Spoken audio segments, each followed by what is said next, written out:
Get ready to hear some noise tonight. You're just seconds away from Let's Go Blues Radio. No doubt about it, eh? You're listening to Kurt, Bill, and Jeff on Let's Go Blues Radio, the original St. Louis Blues hockey fan podcast. Take it away, boys. Come on, St. Louis hockey fans, stand up and cheer. The Blues are back strong. This is our year. It's the Blues' turn now. I'll write it and we'll do it live. Yeah, it's the Blues' turn now. With that Al McKinnon slap shot, you know we can't lose. We are St. Louis, the home of the Blues. Come on, St. Louis. Come on, St. Louis. Come on, St. Louis. Let's do that hockey. Come on, St. Louis. All over the hockey universe, the note is the news. Everybody's digging on the St. Louis Blues. Welcome to Season 7, Episode 22 of the original St. Louis Blues Hockey Podcast, Let's Go Blues Radio. We are live on Wednesday, November 13th, 2018. Finally, it was a delayed start today. We had a lot of testing, doing some new stuff tonight. We'll see how it goes. This is franchise episode number 155 all time. I'm your host, Kurt Price, and I'm here with my co-hosts, Bill Day and Jeff Ponder, to interact with us or the show on social media. Follow us on Twitter at LGB Radio. Send us tweets and we'll read them on the air. My Twitter handle is at Kurt Price. Bill's is at Billy Blue Note, and Jeff's is at JPonder94. Follow us on Instagram, Facebook, and the website is letsgoblues.com. If we have time later, we'll open up the show for those who want to join us on the air to talk some hockey. Follow the Twitter account for that link when that happens. A couple announcements. Check out the letsgoblues.com shop for shirts, mugs, and stickers. And I guess we're only a matter of days, hours now away from the Stanley Ponder Cup Memorial Tournament, which is Saturday, November 22nd, starting at first game's at 2:20, right, Jeff? Yes, but I'm echoing first You're of all. Mm-hmm. Of course, it's always you. It's always me because I do something wrong apparently. There. Are we good? We're good. We're good now. I did nothing. I sound really. You did nothing. I do not understand why that happens every week. Well, it's because Kurt lies to you. There's a setting in Hangouts that studio or voice, and the intro is in studio. When we start the show, it goes to voice, and for whatever reason, after you start talking, it echoes for you. If I go back to studio, back to voice again, it's fine. It's very odd. That's a reset. But our teams. Well, hang on. Before we get into that, all right. I do want to say for those of you listening live and watching the YouTube right now, we are trying a couple new things here. So if there's any issues you notice, any lag, any just bad looks or even bad sounds, just let us know and we'll try to work on it on the fly. So nothing yet. So I think we sound good. They can hear us this week, Kurt. I'm watching on the laptop. Your audio is off quite a bit. So you maybe change your sync back to 0 and see if it's any better. Okay. Well, we're going to keep doing this on the fly here. On the fly. This is fun. This is a lot of fun. I don't know how. Mine's probably the same. I'm going to switch mine back too. Okay. I changed mine back, so I don't know if do I look different? Very clean for Ponder. Audio is good on both ends. Kurt and Billy are a bit blurry for me. Okay. That's from Ray. Thank you, Ray. By the way, hi, Ray. For those of you who are listening live, check out Ray over at bluesrants.com. Are you ready? Okay. You ready to actually get the show started? I'm an impressionist painting. That's all. You're okay. Yeah, we'll see how this goes. And are we ready to talk about our teams now? We Jeff? are. Okay. So we had the draft on Saturday, and for those that listened to the show last year, Kurt actually ended up on my team, and I wanted to draft him this year again, but I had another strategy, and I couldn't get it to work out. So Kurt and I will be facing each other yet again. You are yet again on Team Dustin Paul, listener of the show. How do you feel about your team, Kurt? I know very few people on the team, but I've heard it's very good. Well, you're on it, so I don't know about that. Well, if it goes to a shootout, we're in good shape. So we are. Sorry. Still working on some bugs here, everybody. So yeah, the tournament is coming up on Saturday. So if you're listening to this, the week of the 12th, 13th, we'll hope to see you on the 17th on Saturday at 2:00 is when the show really gonna get started. A couple words from a couple of us, the Ponder family. Actually, it's looking like it's just going to be me. And then we'll do a ceremonial puck drop. We'll do a national anthem, which Kurt kneeled for last year. I did, didn't I? I forgot about that. You did. I forgot. I did kneel. I forgot completely about that. And no one took a run at me either. That's true. I'm surprised. I was waiting for it. How about that? McNew's going to kill you this year. Yeah. Big news coming for you. Look out. So yeah, we get started. It started at 2. Raffles go all day. We got raffles that are winners are announced throughout the day. We got some sweet stuff. I know I've mentioned a lot of the big ticket items on this podcast, but listener to the show, and I've mentioned him before, Jason Miller, donated a couple cool things to me over the weekend. A couple things from the PGA Championship.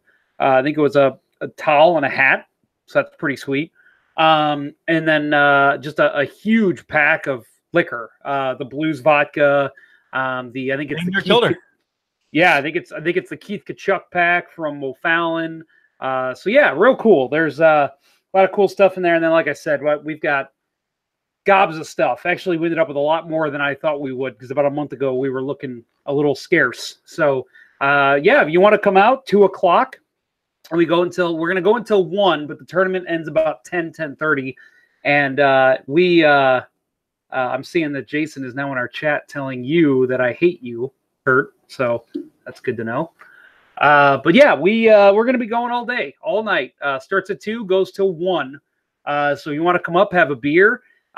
Every beer you buy, every raffle ticket, everything goes to either one, making the rink cheaper for us because you're giving them money, or you are giving it straight to charity, which either way, it's going to charity, because the cheaper the rink is, the more goes to charity.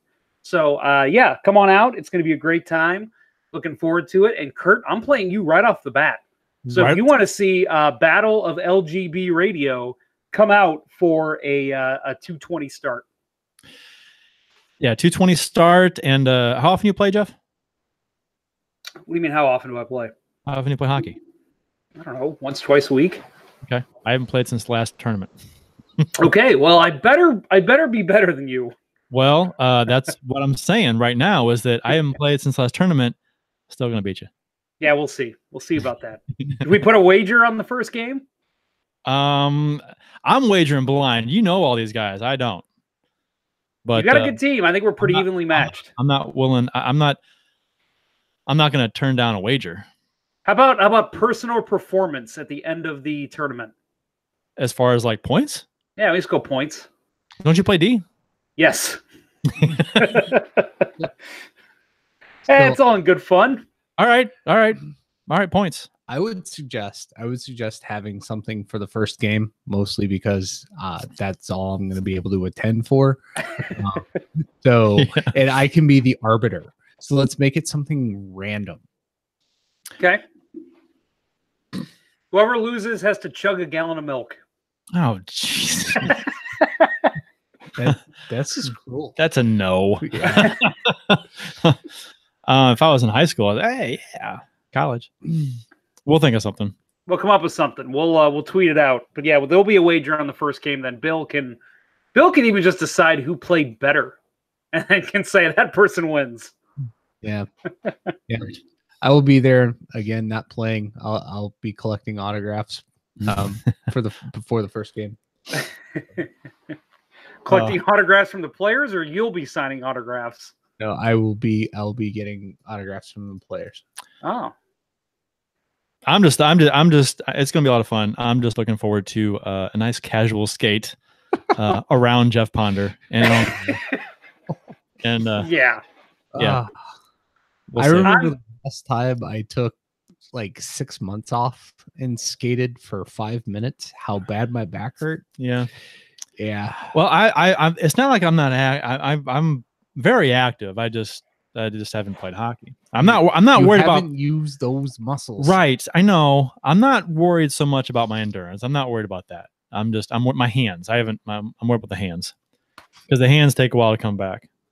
So, Well, see. you also have to remember we talk about eras a lot on this show, comparing Jake Allen to goalies of yore. When you look at the eras that you played in and I played in, old man, we'll see which one wins.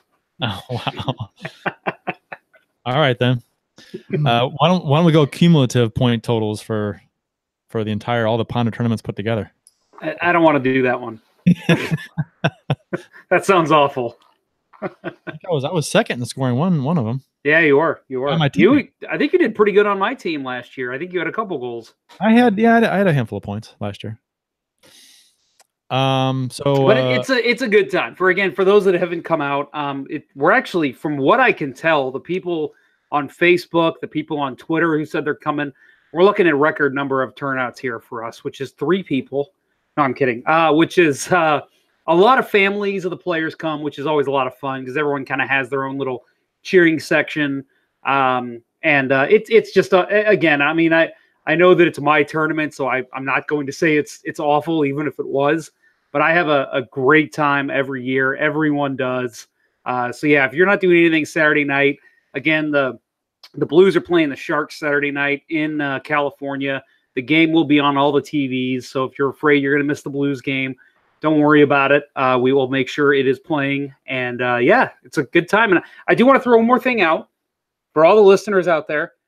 We have 1 referee right now. We need 1 more. So if anyone listening knows a ref or is a ref and can skate in line, please, please, please, please contact me.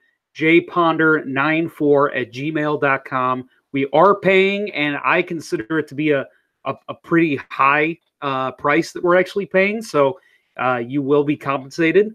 So yeah, we do need 1 more ref. So if you are listening and you have ever skated as a ref in ice or in line, or you know someone who has, please reach out to me. The official beers of episode 155. Bill, you go. You go first. Okay. Seems like I always go first on this. So. It was kind of my thing, right? It is your thing. I started with the different beers, but yeah. So as I tweeted, the nectar of the enemy, Minnesota's own Surly Brewing, because if you can't beat them, drink their beer. Pretty sure that's a saying. That's not a bad way to go for the losers. Yeah, no, it's a coffee bender brown ale with coffee. I'm pretty sure I've had it on the show before. It was in the fridge and cold, and yeah, it's good. Jeff, what do you got? So today I am drinking something from our friends at the Rizzuto Show. This is their special beer that was brewed by O'Fallon Brewery out here in, well, not here, I'm not in Maryland Heights anymore, in Maryland Heights. Yeah, I mean, it's an amber ale. It's good. Definitely, if you're a fan of the Rizzuto Show, I recommend picking it up to show your support. But sorry, O'Fallon, I love you guys, and I love every beer you put out, and I will gladly buy this again if I see it. But it's nothing too special for me. It's I think it's more you're paying for the label than you're paying for the beer itself. It's a nice label. No, it's a great label. They got all the show hosts listed on there. It's good. It's not that it's a bad beer. It's just I've had better from O'Fallon, and I think their brewers would probably agree with me off air. I was gonna joke, and they know it. Mm-hmm. That's where you went with it. Yeah. No, I mean it's a fine beer. It's just not anything that you're gonna taste it and be like, whoa, never had that before. I mean, it's a kind of one of the more generic tastes. But, you know, again, if you're a fan of the risotto show, go pick this up, show your support. I'm bringing to the table today a beer I've never had before. It was given to me a number of days ago. Bellows Shake. That's a Marzen style lager from Charleville Brewing Company in Missouri, St. Genevieve. It's, you know, when I first my first taste of it this evening, I turned to Bill and I said, I don't like this at all. But it kind of grows on me, like most beers do. About 3/4 of the way through, you're like, okay, you know, I could drink this some more. I've adapted to the Marzen style flavor, and I could do another one, I guess. But Marzen's Oktoberfest is it okay? Yeah. So at first I hated it, and now actually it's not bad at all. So I'm not sure what that means. If I imagine if you enjoy the Marzen lagers, you'd enjoy this. So yeah, and it's it's an attractive can. It is an attractive can. I'm a visual guy, and I like effort being put into labels, and a significant amount of effort was put into this one, so I appreciate that. There you go. Let's see. What are we going to talk about today? JR tweeted this out today. Jeremy Rutherford of The Athletic. Yo's comments on Bouwmeester.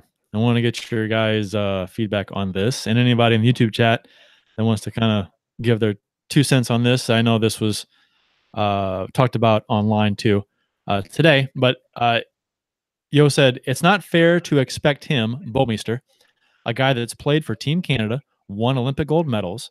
It's not fair after what he's gone through in the past year to expect him to be at that level. We have to do everything we can to help him get back to that level. He's getting there. We've seen progress. His skating is coming back to the elite level that we've seen from him. It's just a matter of the confidence, the timing, and everything coming together. Were you strumming a guitar there? We've got to keep working on that. At that. So, Kurt, real quick, I don't know if you saw what I tweeted, but I think we pretty much tweeted the exact same thing. Did we? We did. Oh, then we're in agreement. Okay, moving on to the next topic. No, I'm like, I don't understand the line of thinking that where he was coming from, where he still expects this elite level of play to be there for Bouwmeester. I guess that's not surprising that he thinks that, because he's been playing the minutes he's been playing him.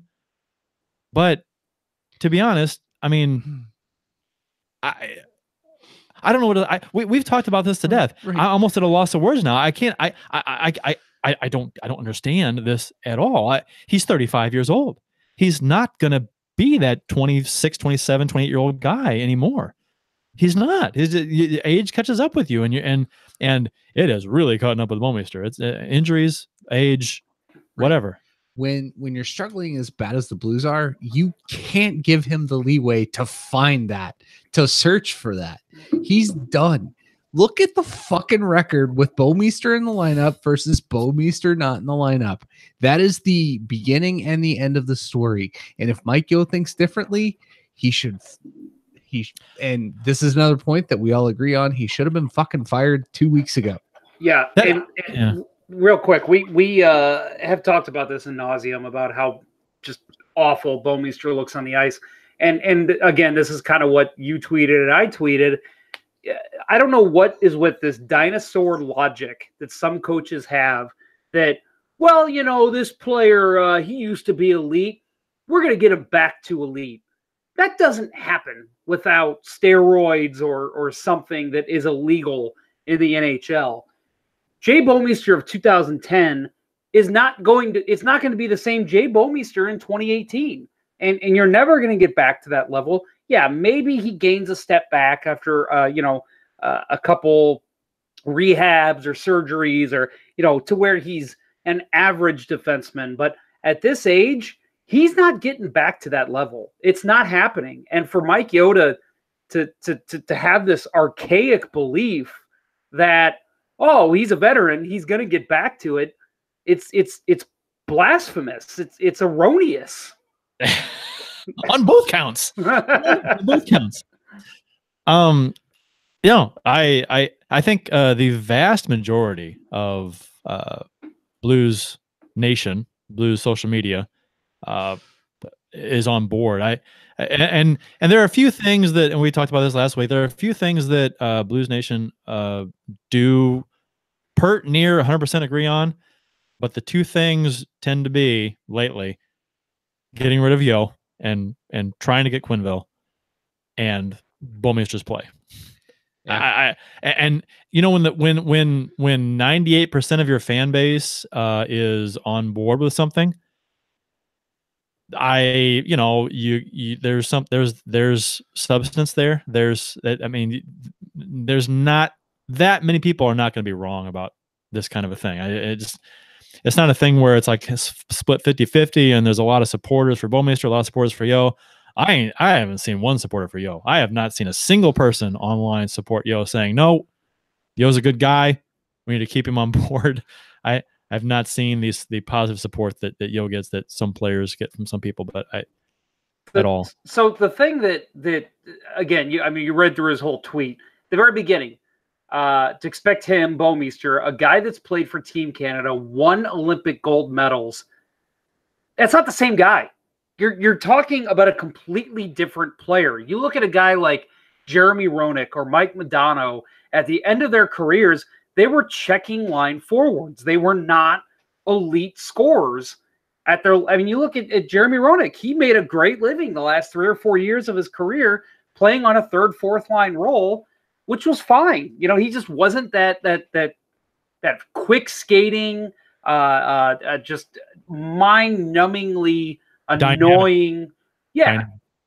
He just wasn't that guy, and that's fine. And Jay Bouwmeester is not that guy. So I guarantee you, when I think it was Daryl Sutter coaching the Sharks when Roenick was there, I guarantee you Roenick wasn't out there saying, or Sutter wasn't saying, yeah, we got Jeremy Roenick. We're expecting him to get to a 90-point level again. He's going to be out there scoring big goals for us in the playoffs. No, he was a checking guy, and it's the same thing with Bouwmeester. He's not a guy you can throw out in your top pairing. And again, maybe this is just him protecting his guy, but come on, Yo, wake the fuck up. What games are you watching? I think he's playing him to his salary. Yes. Which you can't do. I think everybody, all the fans were over Bouwmeester a year ago. We knew the contract was bad. We were willing to choke it down, whatever, get rid of it if possible. But Jesus, you cannot expect him to play to his salary. He is not that guy. If that's the thought, I mean, again, Yo should be fired. He hasn't been an elite player in a few years. I don't know why all of a sudden the expectation is for him to regain that elite status. Right. I know he had injury problems last year, but I mean, if you're in the lineup, the expectation is to produce in some way, shape, or form. And I know that Yo, after the recent healthy scratches, Yo is pretty much saying that, oh, Bouwmeester is not fully recovered from his injuries. He's still hurt and he's still recovering. I'm like, well, get the fuck out of the lineup then. Right. So which a lot of people aren't buying Yo's explanation either. That he's just covering for him. He's just trying to save him some face because he's been playing poorly, and so they're going to blame it on an injury and healthy scratching for a couple of games. And he was in practice lines today. He was in second the pairing. Second. So Brayko wasn't there, so maybe that's why he was in there. But we were coming off a loss, so that gives Yo a built-in excuse to then play Bouwmeester again on the next game. And Allen, right. And the problem you're going to run into, even if he's on the third pairing in practice, and to start the game, if he's in the lineup, he's going to play 12 minutes in the third period because Yo doesn't know anything else. Yeah, it's The thing that's really frustrating too is, I mean, you mentioned he talks about the injuries. Oh, his hips aren't right or whatever. Okay, maybe you say he still has some value playing 8-9 minutes, sitting on the bench, talking to Schmaltz. Why are you rolling him out on the first pairing? If the guy's not healthy, I don't care who you are. You don't play that guy on the top pairing. And something else that oh gosh, light, sound, geometry, analog, electronics. What do we agree to call him? Yeah, LSG. Oh, we need an acronym for that. We need a like scuba. Call him scuba. We need to we need to come up with a good nickname for him. Scuba. Self-contained water, lights, sound, geometry, analog, analog, scuba. So he messaged this in the YouTube chat, and it might have been one of you guys that tweeted this kind of same along the lines earlier. He says Petro came back to life without Blow the last few games too. And again, I don't know if it was one of you guys that tweeted, but I saw that on Twitter earlier too, where you're not only just putting a guy out there who doesn't belong on the top pairing. Alex Pietrangelo looks a little bit more like Alex Pietrangelo without Bouwmeester on his pairing. You put Petro out there with Bouwmeester, he's useless. I mean, that first pairing is a joke, one of the worst in the NHL. I'd love to do the math on that because that's got to be correct. But yeah, I mean, with Bouwmeester out there, Petro doesn't even look like the same player. So not only are you adding just a shit player on your top pairing, you're making your best defenseman look like utter shit. And some people might want to argue, well, it's just one player. One player is not gonna, is not the difference in this team being a good team or bad team. And I would counter that by saying, well, when that one player is on your top pairing on your defense, which goes up against the top line on the other team, and your top pairing is useless with Bouwmeester on it, that's a huge problem.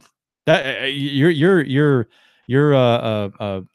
setting yourself up for a bad game, a disastrous showing against the other team's top line. So it's a big deal. And if Bouwmeester's out and you have someone else on the top line, whether it be Dunn or Edmondson or whoever, it just makes everything so much better, top to bottom defensively. So it just screws everything up. You put Bouwmeester on your top pairing, you're gonna have a bad time. And I honestly, he's not in the top 6 on this team. He shouldn't be playing at all unless there's an injury. He shouldn't be. No. Schmaltz should be in the lineup.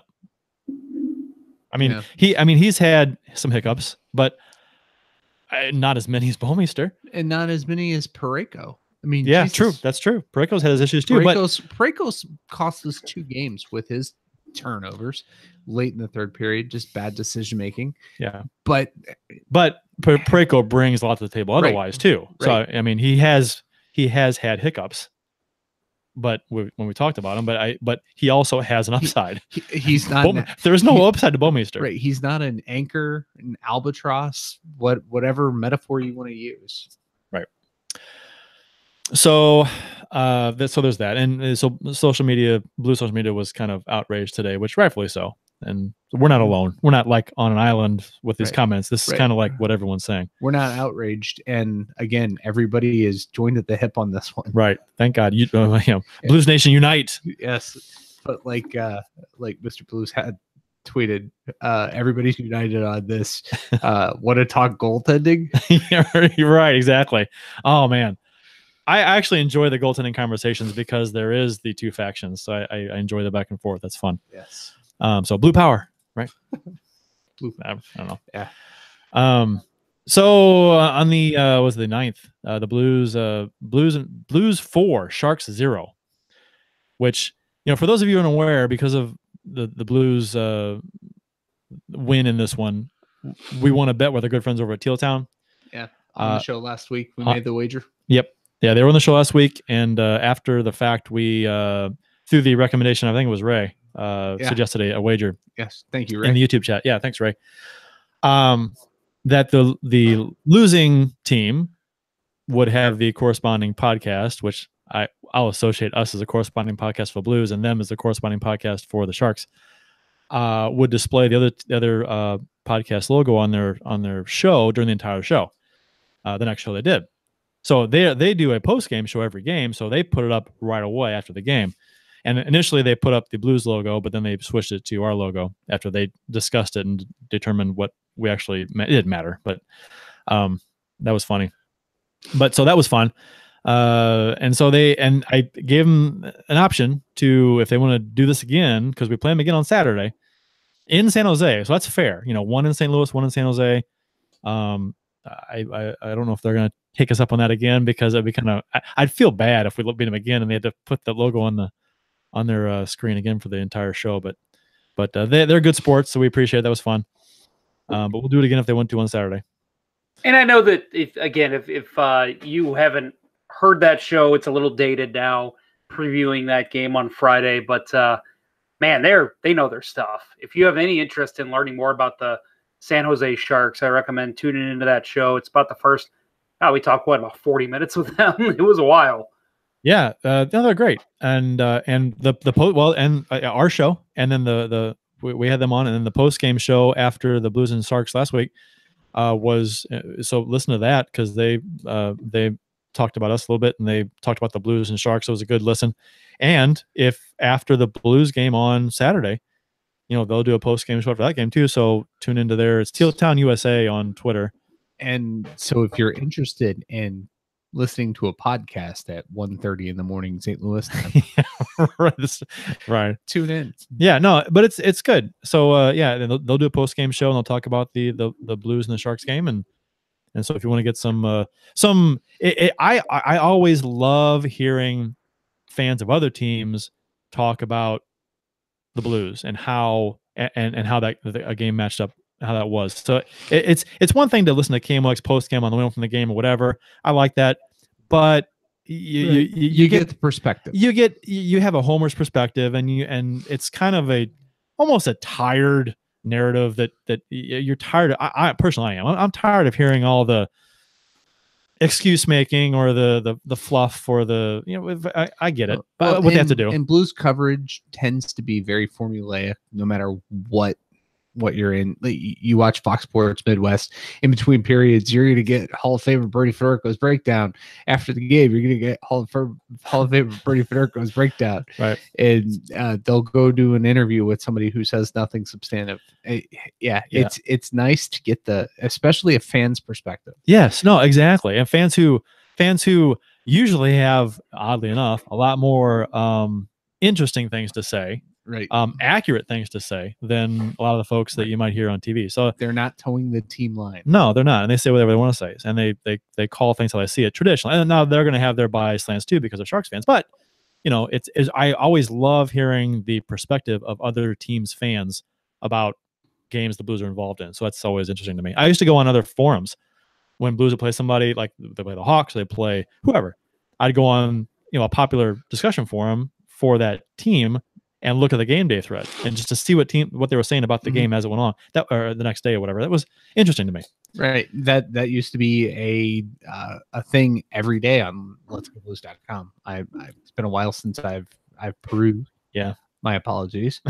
but it used to be a thing from their perspective. Yeah.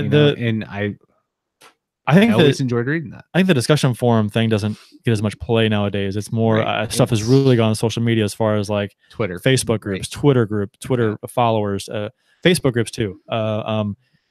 Those two things are huge, and I don't think you get as much play on discussion forums nowadays. Even though the letsgoblues.com forums get, they get a decent amount of traffic, but not like it used to be anywhere. Yeah. Twitter's it for me. I've been on Facebook once in the last 2 months. Let's see. So just when you think Yo's about to get fired, the Blues go and play a game like this against the Sharks and delay the entire process. Thanks, Obama. Game 6 of the massive 7-game homestand, and Chad Johnson got the start in net for the Blues after playing well in the 4-1 win versus Carolina on Tuesday. Aaron Dell was in net for San Jose, and he was fantastic. Holy hell. His early on, his save on Robert Thomas after the failed 3-on-1 attempt, the thrown out slot across blocker. Yeah. Oh my God. Yeah. Or white blocker this time. Yeah. That would, and Punch that's the other way. that's kind of the way the game went for Dell. He made a number of Right. 4 or 5 of those types of saves. Game could have easily been a blowout. Oh God, it could have been 6-7 nothing. Yeah. Yeah, I was there actually. I was pretty close to the ice, and being able to see the way the Blues played, I thought they played okay. I thought the Sharks overall, they played the night before in Dallas, as we talked about on the show last week. I think they looked pretty tired.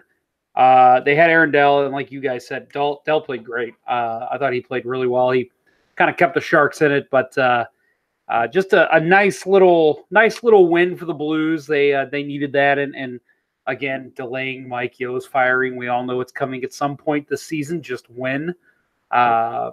I mean, I'm right in that, right? I mean, we're about 100% sure that you know what? I'm going to make that claim right now.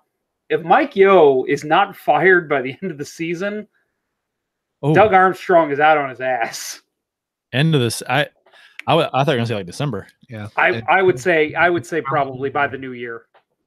I honestly think it's like game to game now. Oh yeah. I mean, maybe it's not, but I think it should be game to game now. It's a thing where, gosh, if we shit the bed against Chicago tomorrow, there's like, well, I mean, what's going to happen, right? I thought that after the Columbus game. Think about Chicago. They just fired one of the most successful coaches in NHL history. You go into that barn running out the same old tired bullshit of Mike Yo. You get beat by a brand new head coach. You know, maybe that's a little extra hint that change is good when your coach sucks. Right. Agree. Hey guys, I got great news. We just got followed on Instagram by Hockey Hotties of the World. I saw that. Did we really? They have no posts though. No posts? Oh man. I want to see some Hockey Hotties. Yeah. Tweet us your Hockey Hotties photos and we'll forward them on to them so they can have something to post. Right? Yeah, there you go. I'll send them pictures of us. I don't think we know how that works. Maybe it's. I don't care if that's not how it works. That's how it works this time. Kurt's dictated what their idea is. I've just switched beers too. I'm now drinking the chocolate peanut butter porter from Horny Goat Brewing Company, which I've had on the show before. I love this beer many times. I love this beer. So good. But so yeah, the game 6 of the 7-game homestand. Blues got on the board first. Obviously 4-0. Yeah, after some Tarasenko, I don't know if he got enough credit for this goal from his work behind the net. Outworked the defender, fought for the puck, and found Pietrangelo in the slot, who took his sweet time and picked his spot. Beauty of a snipe for his second goal of the season. It was a good goal. I mean, I thought he was waiting too long to shoot. I'm like, oh my God, but nobody went to him. So I mean, he had all the time in the world. Yeah, I was standing I stood up before the goal was scored, and I had enough time. I'm not kidding. I'm not exaggerating. To throw my arms up and yell, "Shoot the damn puck!" and then he did, and he scored. I'm like, oh, okay. Well, I'm glad he listened. I mean, that's how much time he had in the slot to pick his spot. This goal, it came with like a little over 5 minutes to go in the first period, and the Blues played very well in the period. They had the better of the play in the period, dominated the period, but not able to solve Dell, who I said made a number of good saves. Had the Blues gone into intermission tied 0-0, 0-0, and say Petro didn't score there, that may have given San Jose a little bit of okay, we had a shitty period, and we're still scoreless. Saved our ass. Right, we're still tied. Play for him. Right, we're still tied. So that goal was big in that game. I think because they were a few minutes away from going into the intermission with a tie after playing a bad period on the road, but now they're trailing.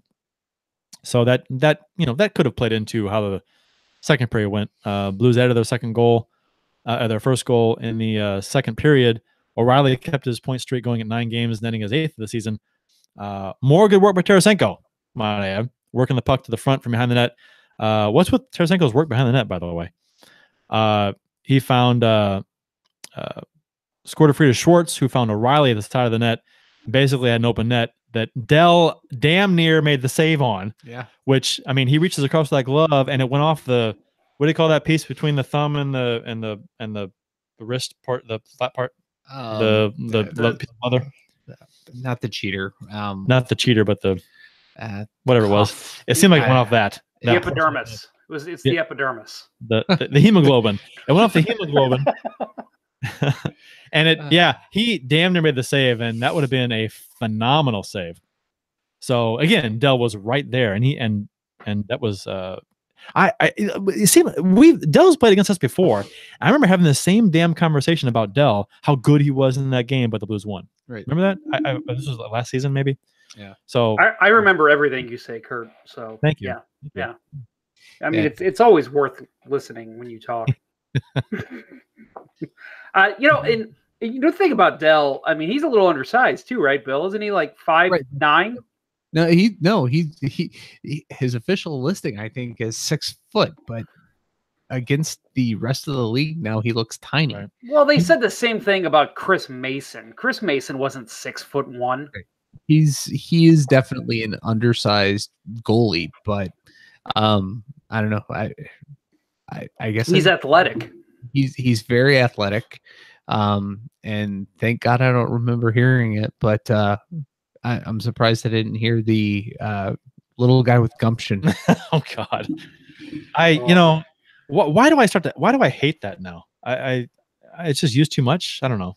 Why do I hate that? So Schwartz scores later on a bit of a give and go kind of with Bozak. Schwartz got a step on the defender, and Bozak fed him a perfect pass in front, and Schwartz buried it right on top of Dell. Didn't have much of a chance on that one. So good to get Schwartz on the board with another goal. And Steen rounded out the scoring in the third, scoring his 5th of the season on a strange hot potato kind of like a puck that nobody could corral. Loose puck seemed to find Steen behind the D, who quickly slipped it past Dell. I think if you're a Sharks fan, you throw your hands up here and just turn the TV off the way this game was going, because the Blues, this was the 4th goal of the game. It was just that goal was the kind of goal that goes in on a team that's just not playing very well. Right. So, and that's the kind of goal that was going in on the Blues early in the season. Just like, oh my God, come on. Yeah. And the Teatown guys have been hard on the Sharks D this season. They said they've been just bad defensively. And I thought of that when I saw that goal. I'm like, oh, that didn't look very good. Yeah, and I mean, well, I want to talk about Steen. So, Bill, if you have anything to say about the Sharks defense, go ahead. No, I mean, this is the first look I've had at them with Carlson and Burns, and Carlson was pedestrian, I thought. Yeah. Yeah, I want to talk about that too. So let's forget about Steen for a minute. No, I think that that's something that Scuba said in the YouTube chat. Carlson Carlson looks like a shell, they saying, which he's right. I mean, I went so my one of my really good friends is a Sharks fan from Chicago. Tell me how that makes sense. But so I went with him, and he was telling me that Carlson is just he still thinks that no matter what, the Sharks win that trade because they really gave up really nothing for Carlson. Yeah, it was just not anything that impressive. So at the end of the day, it was worth the risk. But he's just like, man, I've watched a lot of Sharks games, and he just that swagger he had in Ottawa, he just did not bring it with him to California. And I think it's because maybe we've seen this with players in the past. They're the one gun, one of the lone guns on the team. Not that Ottawa doesn't have a couple good complementary players, at least before they traded everyone. But he's not the guy that's relied on anymore.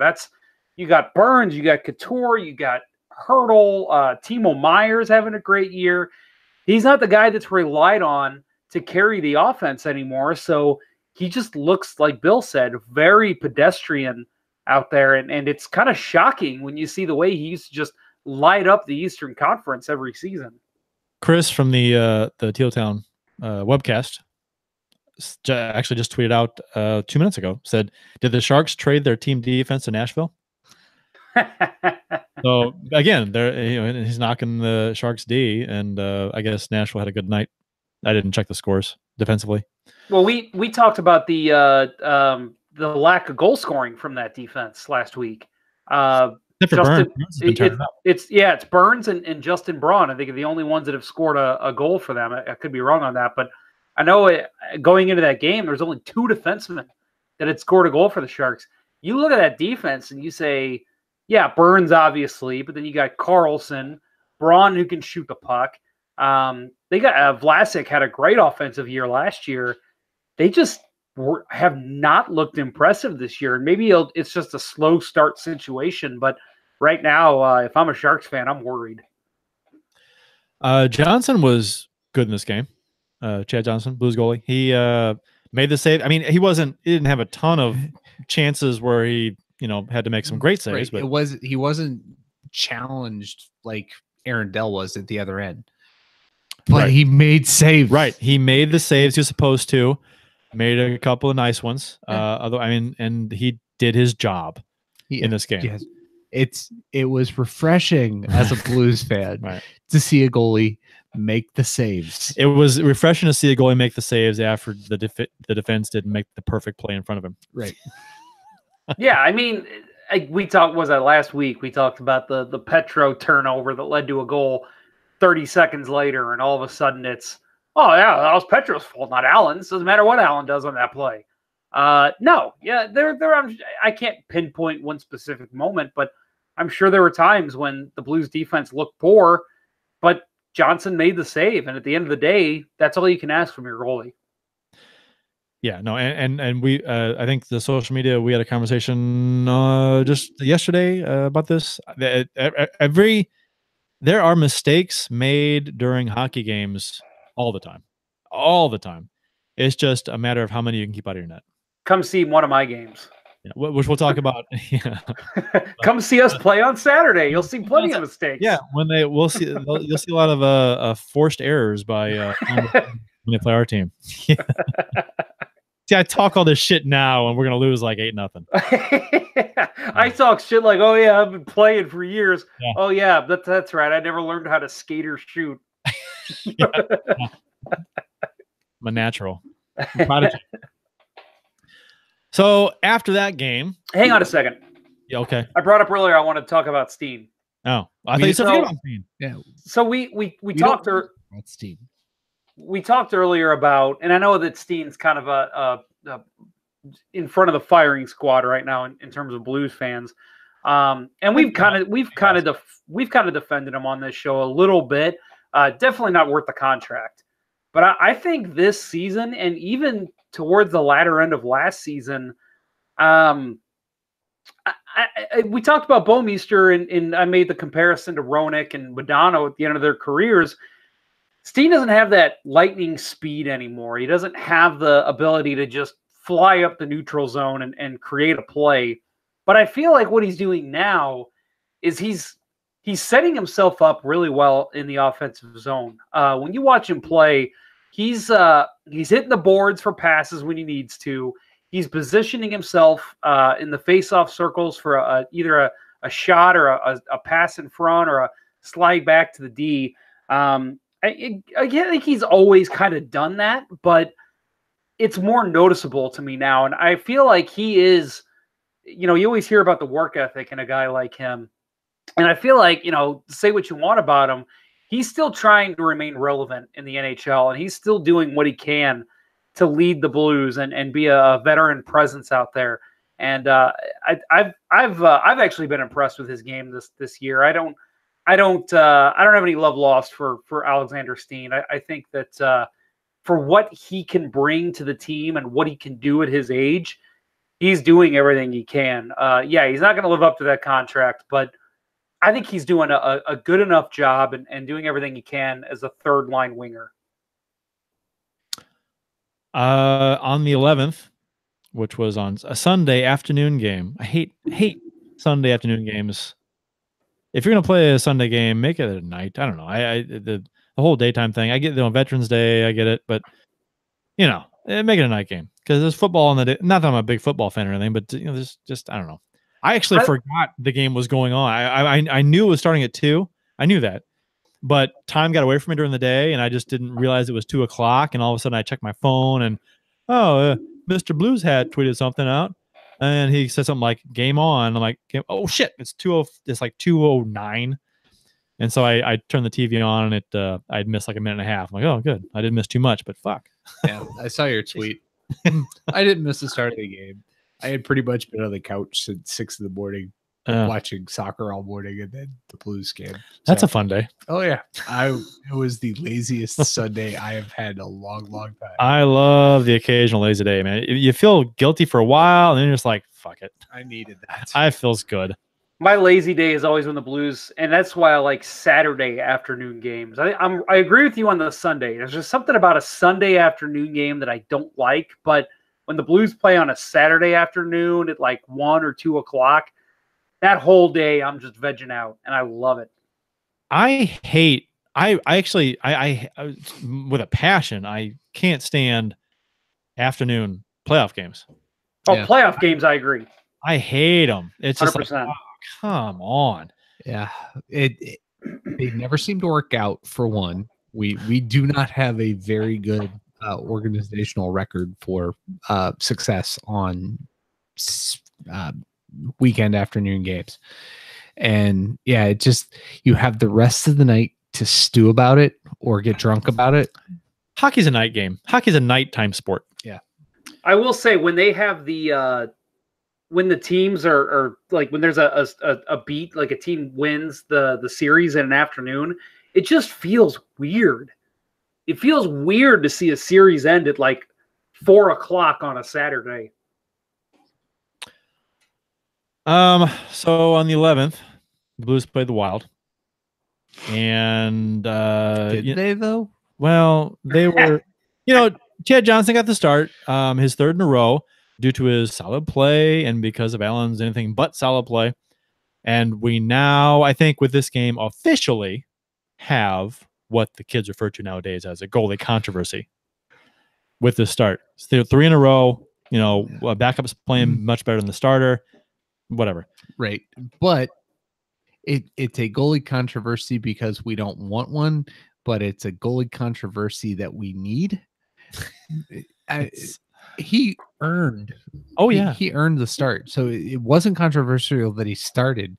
It's that he's now taken over. No, he was the guy that was signed to be the backup, and not the 1A 1B that we've had over the last couple of seasons.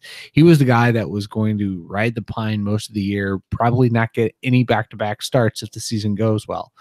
And he's starting his 3rd in a row, and that's what's controversial. Well, and that was Carter Hutton. And look at how Carter Hutton ran with that. And now we're starting to see Chad Johnson. I mean, eventually you need to look and say, why is the backup constantly in the mix for the starting role? Why is that happening with this one team that's had the same starter for the last 4 years? Right. I forget who it was I saw on Twitter, but somebody tweeted Jake Allen should retire and become a goalie coach because he's really good at making backups into starters. Right? Yeah. It's the same stupid story, different stupid year. I don't know how many times everyone knows the definition of insanity is doing the same thing over and over again and expecting a different result. I think Blues fans should know that definition if anyone should. But yes, we are insane. But with Allen, it with this game, this start, it happened again because I mean, I just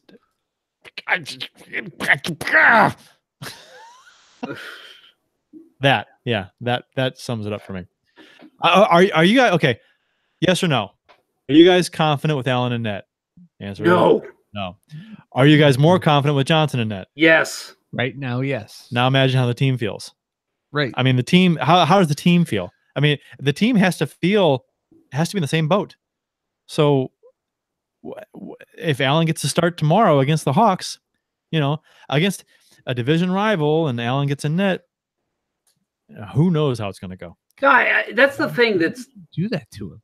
Let him. I let him go guarantee out you. there and get torched by Kane. I guarantee you he starts tomorrow. There's not a question about doubt in my mind because it's a good opportunity to get Allen back in the net after a loss. There's no Johnson didn't shut out the Wild, so he's not. Allen's had some rest, time to get his game back, which he never had in the first place. So I seriously had the thought when Chad Johnson signed here on July 1st. I just imagined him getting the call from Doug Armstrong. Hey, yeah, man, we've signed you. Your agent and I worked it out. We're good to go. I've just imagined. I had this image, and I still think of it, of him hanging the phone up and just, hot damn, I'm going to be a starter by the end of next season. I mean, right? Any backup is just champing at the bit to be a Blues backup goalie because you're going to up your value because your starter is not going to be starting a lot of the season because he can't handle it.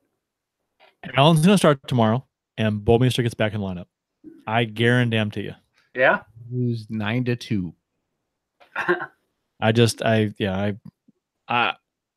going to happen, and I'm going to see that tweet go out in the morning. JR and Korak, they're going to put out that Bouwmeester's in the lineup, and I'm like, oh, it's just okay. Here we go. We'll see what happens. Maybe he's got that elite level back in his game. Finally, after 3 years. So Rick Grimes brought up a good point there in the YouTube chat.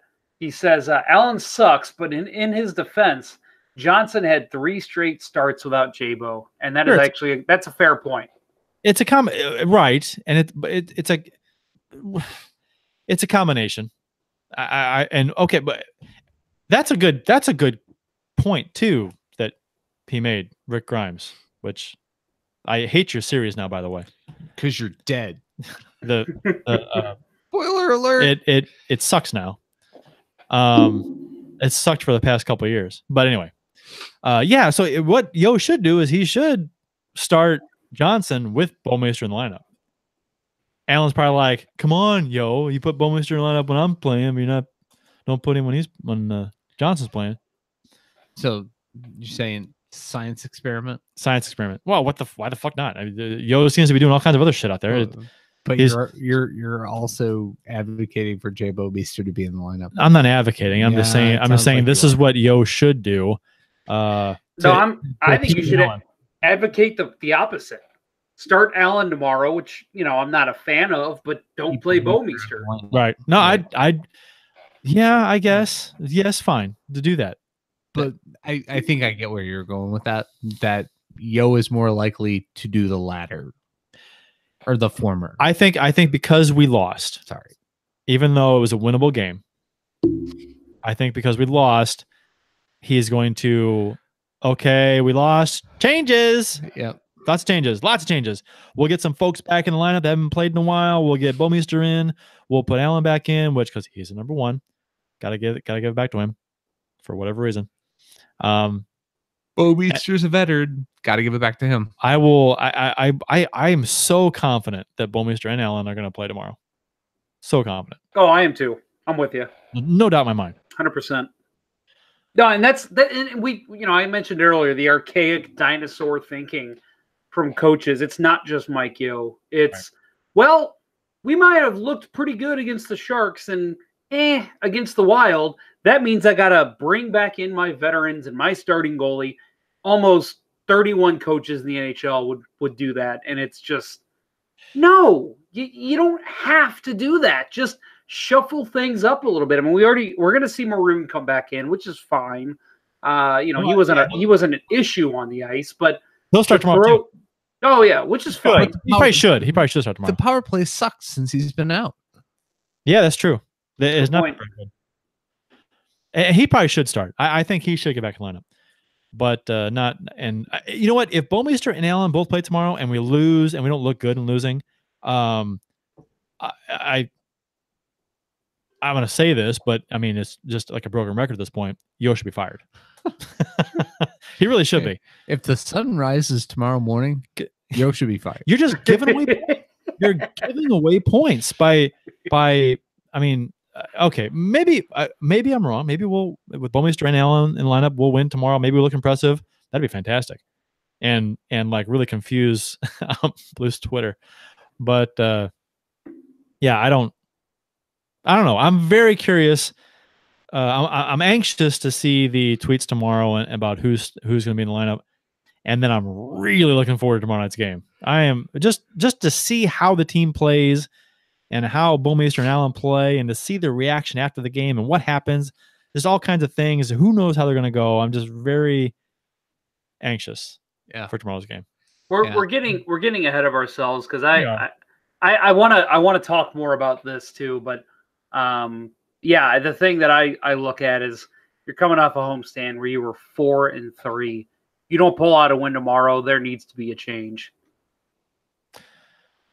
I think the most frustrating thing about the Wild game was that it was a winnable home game, and it was against a good team, a team we're chasing. They played an incredible first period. Yeah, and a team we just lost to. So it'd been good to like get that win back. All kinds of reasons to win this game, and it was a pretty. I thought it was a pretty even game. I don't think the Wild played near as well as they did the first time I played them. I thought we played much better too. I thought it was and so we met in the middle. But aside for some, a sloppy play early in the second period and some opportunistic Wild goals and a failed clearing attempt in the third, that did them in. But I think other than that, I think the Blues played a decent game. I thought that Dubnyk was really good. I mean, he stole the game in the first period. Yeah, it was another game where the Blues could have. Well, Robert Thomas could have had 3 goals in that game, and Dubnyk robbed him. Yep. Yep. I thought Johnson was fine in this game. I didn't. I mean, aside from his save percentage being poor, which he didn't. He allowed 3 goals on what was it, 18, 20 shots, whatever it was. I don't know. Right. The Blues totally outchanced Minnesota. Oh yeah. And I guess what the Allen fanboys have said, if Allen was in net, hard to win a game when you only score 2 goals, right? Yeah. So, well, the 2 back-to-back goals, I think the first goal rattled him, and he was not centered. Like he totally got out of position on the Ekman or that the first one was Erickson. First one was Parisse's goal. Always get that wrong. Ek. That's a weird Erickson Ek. It's a weird name. Yeah, I like saying it. Erickson Ek. It's fun to say. Yeah, I immediately go to Ekman Larson. Oliver Ekman Larson Ek. Yeah. This is such a weird naming convention. Yeah. So the first goal, the Parise goal, was it a pass from Parise? Niederreiter was trying to pass back to Parise as he cut to the net, and the puck was partially blocked by Thomas. The puck fluttered in the air. Johnson didn't pick it up. It was off and then went off the crossbar right to Parise, who had a really nice play. I mean, it was a fantastic play by Parise to settle the puck because it was bouncing, fluttering. Knocked it down, settled it, and spun around and slapped backhander and scored. That's the kind of goal that goes in on Allen. Yeah. When I first saw it, I'm like, well, that's an Allen goal. That's just a fluky kind of it was a fluky goal. And I think I don't know who the defenseman was, Edmondson maybe. It looked like it kind of, I thought it went off him at first, but I don't think it did. I don't think Johnson, he's expecting a shot and it fluttered over his shoulder and it was just, weird. So whatever. On the second goal, like what? A second later, 25 seconds, 25 seconds later, Blues turned the puck over at center. The Wild worked back into the zone, and none of the Blues players picked up anyone. This was like a goal where the Blues were still looking at the scoreboard to see how the first goal was scored. Mm-hmm. Because it didn't seem like anybody knew the play was starting. The shot came from the left wing. Johnson made the save, and the rebound was in the low slot, and 2 Wild players were basically all alone in front of the net. Either one could have probably had this goal, and Eriksson Ek scored his first goal of the season. All alone, nobody on him. He could have retaped his blade right in the time that and then shot it and he still would have scored. Yeah, and I thought Johnson overslid, and Yeah. I mean, Well, it was a 2-on empty net. Pretty much, yeah. You know, There was a defender to the left side, but he was out of the play, and I don't know who it was. Was it Edmondson again? Maybe, but he was behind the play. That was a weird goal. It was just they were still announcing the first goal, and it was just yeah.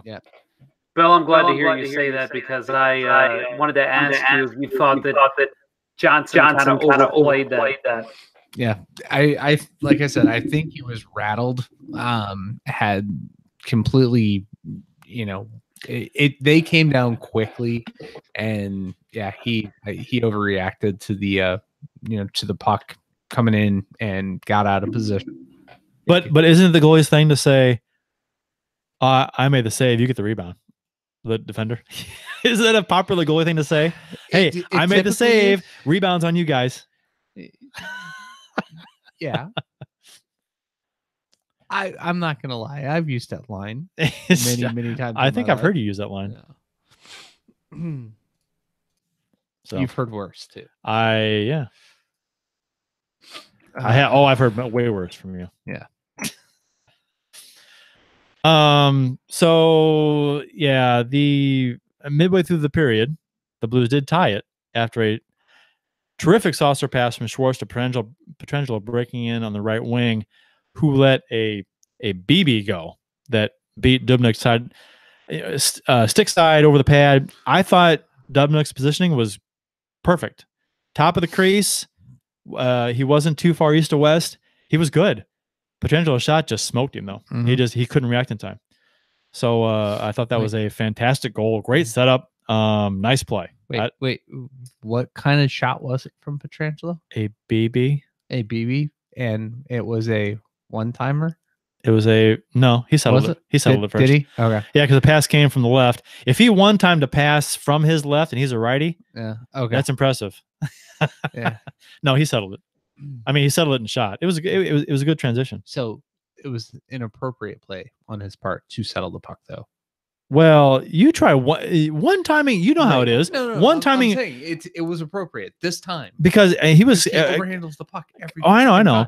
But Petrangelo was ahead of the play, and so Schwartz is behind Petrangelo, passing to him, and Schwartz is back to Petrangelo's left. So if Petrangelo tries to one time a shot that's coming this way, that's pert near. That's impossible. It's hard to do. It is. It's very hard to do. NHL 94. Then you can do it.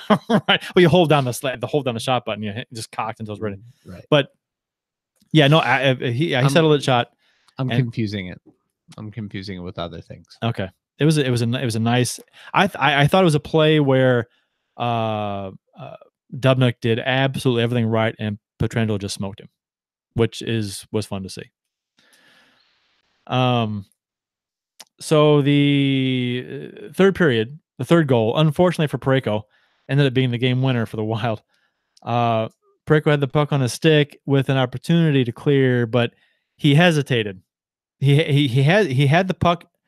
It looked like he was going to his instincts were to just right at the middle, clear the puck right at the middle, but he changed his mind. And at the last second, can't go right up the middle. Coach said that. Well, I know, but the thing is that when you're as a player, when you're in the middle already, just slap it out. See, I think that probably got into his head, and always you say off the boards and out, right? Off the boards and out. Don't clear up the middle. That's mainly if you're in the corners. Mm-hmm. Don't clear it through the middle every time. If you're in the middle, and there's pressure on you, get rid of it. He was in the high slot. You're right. Slap it out, and he didn't do that. So it looked like he had the opportunity to, and he did, but he changed his angle and tried to go off the boards, and it was because he changed his angle and hesitated for a millisecond, it got blocked, and then but a second and a half later, 2 seconds later, it's in the net. Which, I mean, as defenders and players in general, it's hammered into their heads. Do not clear the puck up the middle every time because bad things happen. And I can see why he thought that, but at this point, you have to just get it out. It's a division game. It's tied. What It's 8 minutes into the third period. It's getting late. You don't just get it out. Get it out. Right. And do you think somehow the play back in Montreal where he was along the boards and said, I can't go up the middle, and did go up the middle, and they scored with 2 seconds to go? Yeah, true. Do you think that played into that? Maybe. Who knows what goes on in closed door meetings and watching video and hammering into the players' heads, but I don't know, man. If there's a guy on you and you've got an opportunity to get the puck out up the middle, which in that case you're a high slot. You've got there shouldn't be a defender in the middle of the ice. The defender should be on the points. I'm guessing there should have been room in the middle to clear it. I had to go back and look at the replay. At that point, slap it out. Just slap. I mean, there's a guy on you. Don't dick around with it. Just slap it out. He hesitated. Try to handle the puck. And going up the boards, if he had gotten the shot away, it might have been okay. But it got blocked. That's the problem. He hesitated, and if he had gone boards right away, maybe it gets out. But he hesitated. He went middle, nope, and then it got blocked. And you keep saying that word, hesitated. He did. That is, Pietrangelo is the worst at that. Well, when he's got the puck in the offensive zone at the blue line, he hesitates way all the too time. much. Sure. And I think that's just a theme that needs to be somehow beaten out of the defense of this team. Do not hesitate. Make a quick play. Well, and that's where the ever popular term that's like the past 3 or 4 years, hockey sense, comes into play. The overused, the term that somebody came up with, ooh, hockey sense. Let's use that every 5 seconds. It comes into play. I mean, that's a thing where you have it or you don't, and it's like instinct, bang, bang, bang reaction type stuff. So, yeah, and he should have gone up the middle. Woulda, coulda, shoulda. Right? I mean, if it didn't work out, you should have the other way. But because he hesitated, that was the problem. And we've lost Ponder. He's no longer here. He got tired of us. Yeah, and he didn't even send us a text or anything. What the hell? So, Jeff, where are you? Well, lucky listeners, show just got a whole hell of a lot better. I'm gonna text him. He did say something earlier about echoing again. I tried to fix that though. Yeah, well, maybe you made it worse. I didn't kick him out. Maybe you kicked him out. I'm gonna say, where are you? Where are you? There we go. All right. So Steen had the overtime basically on his stick with 20 some seconds to go. Couldn't get it over the outstretched glove of Dubnyk, who made a fantastic save. Okay, there's two schools of thought here. If you're a Wild fan, I guess you say Dubnyk made an amazing save and saved the game. If you're a Blues fan, you say Steen should have roofed it. Yeah. So, which I think, and I tweeted this out that I tweeted this out that if Steen had time, he had a second or two to, because he to corral it, to corral, plant, and shoot, and to roof it, and to pick a spot. He rushed it. He was, when he got the puck, he was still skating backwards, and he fired it. It was going in, and it was, I don't know, a foot and a half off the rink, something like that. But he didn't get it up near as high as he needed to. And I think if he had realized he had time, planted, corralled, shot, he would have had a much better chance of scoring. Yeah. But that little bit of hesitation could have also given Dubnyk the opportunity to get the glove up quickly. Well, Dubnyk was on his belly, sliding across. He was sliding across low. I guess he could have recovered and came up a little bit, but he was, I mean, when he made the save, he was like on his, he was leaning forward. Yeah. You may be right, but I from what I gather when I remember watching it, he was stretched out like this and down like stretched. I don't know. No. My take, and maybe it's the goalie bias, was it was a hell of a save. It was a hell of a save. Fantastic save. Great save. But as a see, this is the interesting perspective. You being a goalie and me being a forward, I'm like, no, here's how you score in that play. And Bill's like, no, it's just a good save. Give the goalie credit. No, it was a fantastic save. It was, and a lot of goalies don't make that save. Yeah, no. But there was a lot of net to shoot at on that play. There was. There's Jeff. Hey guys. Hey. I am going by the way. Of course you are. I know. Such a problem child. Oh my God. There. How's that? I'm sure it's better because you did something good. Good work. Yeah, my Hangout was acting up, so I tried to exit out, and then Google Chrome crashed. So that was the fun of the joys of podcasting. Let me tell you. Why do you? It's always, you know what? It's always you. You got the echoes going on. Your Chrome is crashing. Your Hangout's acting up. My God.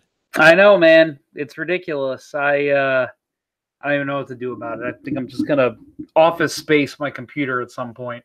If anybody wants to donate a reliable computer to Jeff Ponder, just contact the show and we'll get it over to him right away. That would be nice. Thank you. I appreciate it. No problem. I'm sure there's a lot of computers out there that would be perfectly serviceable that some folks just want to get rid of. Let's do it. Bring it on over, folks. So, Petrangelo's comments after the game. We did recap this game, Jeff, while you were off the air. We just finished talking about Steen's chance on Dubnyk with like 20 plus to go. That was phenomenal. I'm with Bill. Maybe it's because I'm a defenseman. But, yeah, that's a give credit to the goalie play right there. That was phenomenal. And there was a lot of net to shoot at. Anyway. There was a lot of net to shoot at, but at the same time, I mean, Steen, when he took that shot, he looked up and saw how much net he had, and he didn't expect it to close as quick as it did. And I've been critical of a lot of the Blues forwards, too, of not getting the shot off quick enough. So I'll say that because Steen did get the shot off very quick, which was needed. And it was going in, and Dubnyk got over and made a fantastic save. So, you know, I mean, because it didn't work out, I'm nitpicking, but no, Steen did a fantastic job at getting the puck on net quickly, very quickly, but it just did not work out. Petrangelo's comments after the game, which caused a shitstorm of fury after the Minnesota game. Luke Korak tweeted out, Petrangelo said this: a couple mistakes. Friend of the show, Luke Korak. Friend of the show, Luke. Yes, because Jeff did have an interview series guest. He did interview Mr. Luke Korak for the summer interview series on Let's Go Blues Radio. If you'd like to check out that episode, do so on the past episodes of Let's Go Blues. What episode number is that? 20. Please, like I remember. Oh, not that good of a friend of the show. Nah, he's a good friend. He's a great friend of the show. Come on. It's just, the numbers, it's arbitrary. Yeah, if you subscribe to the podcast or just go to the website, letsgoblues.com, you can check out the interview with, and a number of the other interviews that Jeff did over the summer with some notable folks. And stay tuned next summer for something just as exciting. Look at that. It's November and I'm already teasing the summer. Next summer. Wow, you got a long time to come up with something good. No, I got something. I already got it in mind. So Petrangelo said after the game, a couple mistakes, but no one would score in the league if people did make mistakes, right? Mistakes are going to happen. Teams are going to score. It's just how we respond. I thought in the second period, we did a good job of responding in the second half. Blues Twitter, generally speaking, vast majority were pissed. Examples.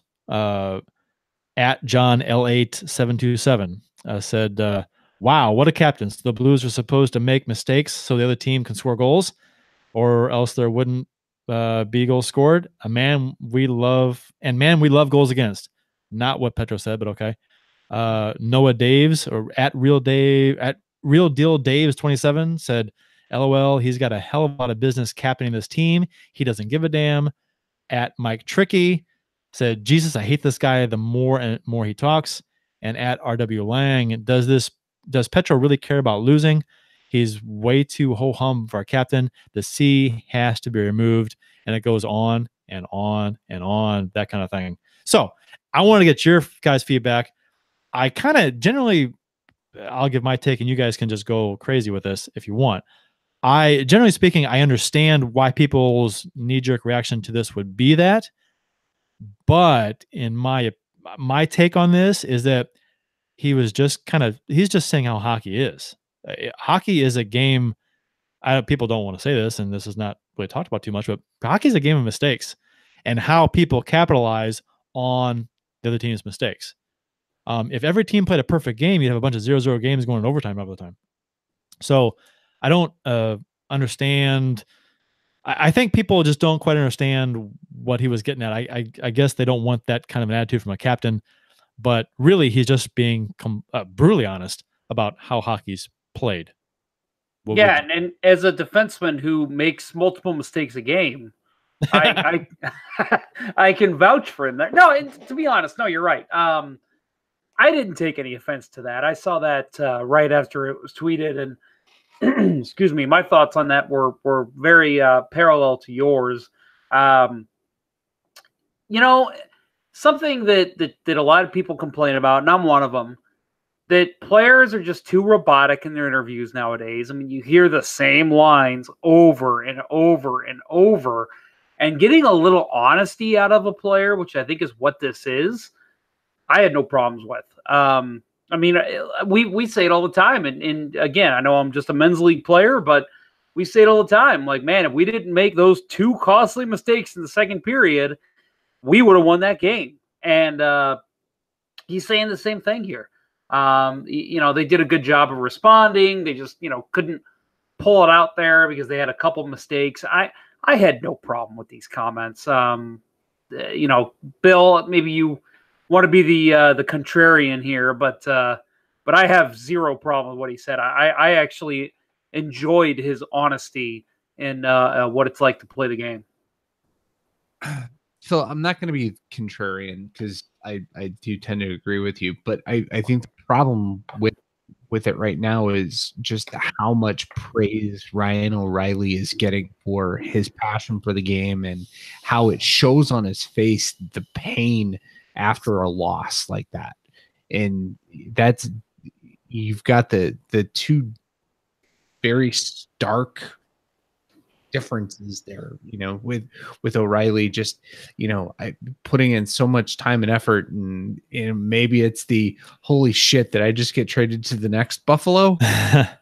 But so many people have already anointed O'Reilly the go-to captain, and we've also heard that about Steen is the real leader of this team. Look at what he's doing. Yeah, the gentleman that we on Twitter from Buffalo basically responded to a thread that we were involved in about O'Reilly and Chad DeMenesis. Yes, and Chad.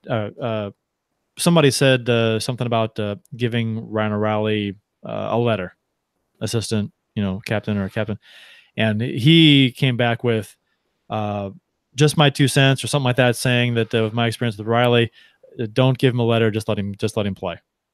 Yeah. And so basically saying that might not be a good thing for him, which, I understand the sentiment, and I get it, that I would love Pietrangelo and Parayko to play and talk like Pronger, or talk like Hall and play like Pronger. I would love that. I love the sound bites Hall used to give, even though they were inappropriate half the time. That was entertaining to me. I loved it. And Pronger style on the ice, I loved the badass in front of the goal. I wish Parayko would play that way. Break a stick over a person every other game. Take a few penalties, be a mean ass, and make players think twice about going to the middle. I would love that, but that's not the player that Pietrangelo is. That's not the player that Parayko is. I think asking either one of them to show that kind of emotion is asking them to be something they're not. It's not going to happen.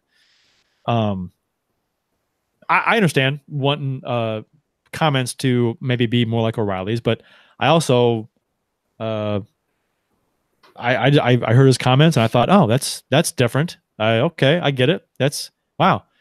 So I appreciated that because it was different. Like Jeff said, it was not a canned response. It was something that was actually honest and truthful and not really helpful in a way, but it was honest about things. That's how hockey. That's what hockey is. There's bad passes left and right. There's miscommunications left and right, missed assignments left and right. There's all kinds of stuff going on during a game. Bad bounces, mishandles, everything. So there are mistakes all over the place. So it's just a matter of who can capitalize generally on the most mistakes from the other team. Well, and let's face it too, with the O'Reilly versus Petrangelo versus Steen versus Shen captain talk. I mean, at the end of the day, we can sit here all we want and say, well, O'Reilly was saying the right things, and look at the way he skates up and down the ice. Look at the way he's taking charge. I mean, you mentioned what Chad Dominicus had tweeted us about that. But on top of that, just the thought that, O'Reilly, from what he told us when we first had him on to do the interview after the O'Reilly trade, he said that O'Reilly is the kind of guy that's going to say, yeah, that was my fault. I shouldn't have done that. He's very hard on himself, which, could be a good leadership quality. But at the end of the day, we don't know what's going on in that locker room. We can say all we want. Yeah, Petrangelo said this, and that's just not something a captain says. Well, how do you know what the hell he's saying behind closed doors? That's something we'll never know. David Backes, people praised him for his leadership. How do you know he wasn't in the locker room saying all the wrong things at intermissions? I mean, we don't know who the true leaders of this locker room is. We can act like it all we want, and we can say, well, this guy plays with heart. But, it all comes down to who gets the most respect in the locker room. Who is the guy that's okay, yeah, if I have an issue, I'm going to go to this guy. That's the kind of stuff that they look for in leaders. And how do you know Petrangelo's not that guy? It was why. Who was widely regarded as a good locker room guy? Eric Brewer. Eric Brewer. Yep. He was supposed to be they always talked about him as being a great locker room guy. I'm not sure if that was a way to shut up some of the fans that were, or the critics of him on the ice, because, yeah, he's playing shit on the ice, but he's a good locker room guy. The part of the game that you can never witness. You could never. He is the best in the league at it. You could never verify this comment, but he is the best in the league in the locker room. He and Mark Bergevin. Thank you very much. Why do you bring up that? Mark Bergevin makes everyone laugh in the locker room, so he's okay. And he makes everybody laugh at the NHL meetings. And he throws pucks and goals. He does cool stuff. Trades your best defenseman. That was against the Sharks, wasn't it? It was. Yeah. It was that series. The old Nolan. I still can't get past Bergevin trading Subban. And then trading for Andrew Sarr. Didn't they say Subban has more games played than Shea Weber has? Oh yeah. Weber's fucking injured all the time. More goals scored than games played. That's more goals scored for Subban than Weber has games played. Yeah. So there was this was posted on Twitter. Goalie performances at 5-on-5 relative to shooter quality and shot locations. Jake Allen leads for the league. For the 2018-2019 season. This is by Micah Blake McCurdy at Ineffective Math, which is not a very encouraging Twitter handle. He is an advanced stats leader. Right. And it's hockeyviz.com, hockeyviz.com. This is where it comes from. So this is it's got every goalie in here, and it's observed goals per 100 block shots and expected goals per 100 block shots. And Allen is fourth. Well, it depends how you look at it, like third worst, maybe fourth worst. Who's behind him? Subban, Quick, and Schneider barely. Yeah. So although Schneider's expected less, and Schneider's worse. Yeah. So Allen's like fourth worst in the NHL, and it's not even close. They're up by themselves, and the rest of the pack is down in the middle, more or less. So that was interesting to look at. So and it's not just shots going in; it's shot quality is taken into consideration too. So it's not just like they can take into consideration location and quality shot and bad goal and stuff like that. So you can look at that if you like. It's hockeyviz.com, which it's pretty much Allen is where we expect him to be. And Johnson is on the good side. He's favorably for expected goals against on 100 block shots, and also on he's fairly low on the observed goals for 100 block shots. So he's in the top third. No. Yeah, and if you don't don't really dig the advanced stats, Jake Allen's save percentage is 88.5. Yeah. If you don't like advanced stats and the old school stats, they're not good either. Yeah. But it's the defense, Bill. It's always the defense. It's always the defense. Yep. That's what Ponder always hears is the defense. I do hear that a lot. Hey, so before we get into the next topic, I do want to, or unless you guys have anything else to say about Allen? Nope, done. I'm tired of Allen. Yeah. So I want to get into Mike Yeo, something that we talk about every week, and hopefully by this time next week we're talking about new head coach for the St. Louis Blues. Woo! A statistic that bothers me. And that's we talked about this, I think, last week or 2 weeks ago. His record against the Central Division is atrocious. Well, you look at, okay, so since he was hired by the Blues, 17, 18, and 7. Not winning. Obviously, last year, you can say, well, they weren't a playoff team last year, so you can factor that in all you want. This year, he's 1-3-3, and last year, in a full season, 11-12-3. So if it wasn't for that great run they had at the end of the 2016-2017 season when he took over, he went 5-3-1 in that stretch. So for the last 2 years, he is 12-15-6 against the Central Division. Yeah. That's not good. You're not going to make the playoffs with a record like that against. And yes, the Central, I still say, is the most competitive division, at least in the NHL, if not all of sports. But you got to win those games. I mean, we talk about, I know I didn't get to chime in a lot in the Minnesota game, but a lot of people were saying, well, it's just a tough luck loss. That's going to happen. Yeah, it was a good game. You're not going to win them all. But when you started out as weak as you did against Winnipeg and Chicago to start the year, you have got to win that game. You have to win those Central Division games. And they're not doing it under Mike Yeo. And it's just, again, you have what? 6, 12, 18, 36 games on average against your division every year. You have a losing record in those games. Guess what? You're not making the playoffs. And as long as Mike Yeo has been the head coach, this team has not had a winning record against the Central Division. Well, we've talked about his finishes in the Central over the past 5 years or whatever it is, 6 years. He's fourth, fifth, fourth. He's not good in the Central. He can't. His record against the Central shouldn't be surprising because his teams don't finish high in the Central. They finish near the bottom, fourth, fifth. And as long as that trend continues, the other trend is going to continue. He continues to drop games against the Central. He's not going to be finishing higher than fifth or sixth in a division. Which brings me to the point I brought up a couple shows ago. Why is Yeo being given any slack on his leash here? Why is he? What has he ever won to warrant being here still? Right. Look, at this point, I mean, shit, this horse is dead. We've beaten it. Everybody on Twitter's beating it.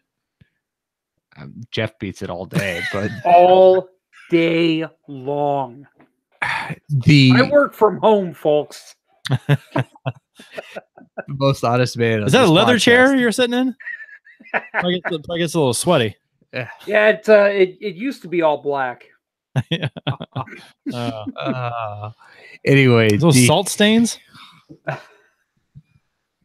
God. I mean, from sweat. The show has been officially derailed. Not wearing pants when you sit in your leather chair. The show is off the rails. Off the rails. At this point, what we can hope for is that Doug Armstrong has gone to Tom Stillman and said, yes, we do need to make this move. Can you make it happen? Stillman is talking with the investors to see, is there any way we can afford Quenneville? What do we need to do it? Things are happening behind the scenes. This is what we have to be able to hope at this point. We did some research, and I assume others have too. This is out, I don't know, but for the Blues would need to get permission from the Blackhawks to talk to Quenneville about being hired by the Blues. So, assuming the Blues wanted to, because Quenneville still has some time on his contract, he's up. I think he's paid through next season, right? So $6 million a season is what he makes. So the Blues would have to take that on, and then I assume Quenneville would want an extension on that contract to then to sign here. He'd want another year or two, whatever. So that, I mean, I don't think he'd want that security. It's right. It's logical, sure. but so anyway, maybe he just says, pay me out. Maybe doubtful, but maybe. But so it really comes down to if the Blackhawks give the Blues permission to talk to Quenneville about coaching the Blues. I mean, now in Chicago's, it would benefit Chicago because they wouldn't be on the hook for $6 million with the prorated for this year and then next year too. So they wouldn't have to. They'd save what, $10 million or whatever, 10 plus. Yeah. So that's substantial. Or do they let, or they just eat that, and so the Blues can't talk to him. Or who else is going to talk to him, right? Because the sure Blues aren't going to be the only team that's not. No. They won't be. They won't be. And Lance from the Drop Podcast tweeted out, said that he thinks there'll be a lot more teams in the offseason, maybe, but not the same teams necessarily, because the Blues continue to tread water or play under par. They're not going to keep you all season. They can't. So they're gonna go to somebody else this season. So unless the Blues go into an interim coach, and then if Quenneville's not coaching anywhere and still available in the offseason, then that's a possibility then. But who was it? Dreger tweeted out that Quenneville was interested in coaching again this season, but is going to take a little bit of time off. So he wants to coach this season, according to what is being said. So according to that, if you believe that, he won't be around in the offseason to hire. Right. There's no rush in the immediate term for him. For him, no. I mean, why he can have his pick from a lot of teams if he wants to. Wait, until they come around. Right. And the Blues, assuming Chicago wants to let him talk to those teams. Right. And you have to believe that the perception around the league at this point is that the Blues are desperate. Sure. And if you're Quenneville, you can name you can probably price yourself out of the Blues pretty easily. Maybe if he wants the extension. I mean, because really he's under contract still. Someone has to, either the Blackhawks are paying this existing contract for this year and next, or whoever he signs with takes on that contract. Right. He has no reason sure to negotiate lower pay. Oh, I agree. And he can sit at home and do nothing for $6 million next season. My God. Well, that'd be nice. It'd be nice. Holy cow. We've lived the wrong kind of life. Apparently we should be smart enough to be head coaches in the NHL. Good ones. Okay. So Quenneville clearly has his choice on what he can do here. And we talked about it last week that if he wants to just ride out this contract, he can. He gets to choose where he's going to go to. Assuming Chicago lets him talk to those teams. What's that? Assuming Chicago lets him talk to whoever he wants to go to. No, I know, I agree. But what I'm saying is, if the Blues say, "Hey, listen, we're gonna hire you, we're gonna give you an extension for 3 years after where your contract's at now," whatever they want to say, he can say, "You know what? I'm going to the Hall of Fame one day. I've won my Stanley Cups.